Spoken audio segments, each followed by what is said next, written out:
পাগলি যে ক্যারেক্টারটা, আমরা সাধুর বউ, আসলে এই রূপকুমারী আসলে পাগলি সাধুর বউই। সো ওই শুরুর একটা ইন্ট্রোডাক্টরি পার্টে যে সানাইয়ের ব্যবহারটা, সেইটার থেকে শুরু করে গানটা আমরা শুনতে থাকবো, দেন গানটা একটা কৃষান্দতে যেয়ে পৌঁছাবে, একটা এপিক জায়গায় যেয়ে পৌঁছাবে, সেই কলটা ছিল। আমি আলাদা করে একটু বলে নিতে চাই, সেটা হলো যে গানটা যখন প্রথমবার শুনলাম, আমি জাস্ট রোদে কাজ করছি, বহুদিন ধরেই রোদের সাথে জড়িত, মিউজিক করছি, সাউন্ড করছি।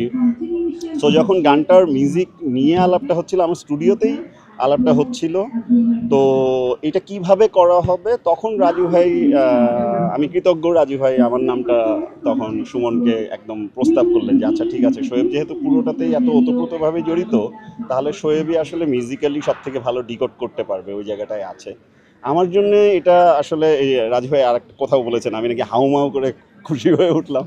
ব্যাপারটা হাউমাউ করে খুশি হওয়ার মতোই, কারণ হলো যেটা হচ্ছে যে রাজু ভাইয়ের সাথে আমরা একই আলো হয় বেড়ে ওঠা। আমি রাজু ভাইয়ের ফ্যান বয়, সেই ইউনিভার্সিটির প্রথম থেকে রাজু ভাইয়ের গান যখন থেকে শুনি। তো কিন্তু ওই একসাথে কখনো কোনো কাজ করা হয় নাই, স্বাভাবিক কারণেই, কারণ রাজু ভাই সহজিয়ার ফ্রন্টম্যান, রাজু ভাই তার ব্যান্ড নিয়ে থাকেন, আমি আমার ব্যান্ড মেঘদল নিয়ে থাকি। কিন্তু এই গানটা আসলে আমাদের দুইজনের একটা একসাথে কোনো কিছু করার যে আমার আকাঙ্ক্ষা দীর্ঘদিনের, সেটাকে ফুলফিল করার একটা দারুণ সুযোগ হিসেবে অ্যাপিয়ার করলো। এবং তারপরে যতটুকু আমার পক্ষে সম্ভব আমি চেষ্টা করেছি, বাকি তো যারা শুনছেন। চ্যালেঞ্জিং পার্ট যে খুব চ্যালেঞ্জ ওইভাবে বলবো না যে এটা চ্যালেঞ্জের পার্ট, কারণ হলো এটা এত ইমোশনাল একটা জার্নি ছিল আমাদের জন্যে। আমরা আসলে বলতে পারেন যে বুঁদ হয়ে থাকার একটা গল্প ছিল গানটার সাথে। সো কিভাবে যেন হয়ে গেল শেষ পর্যন্ত।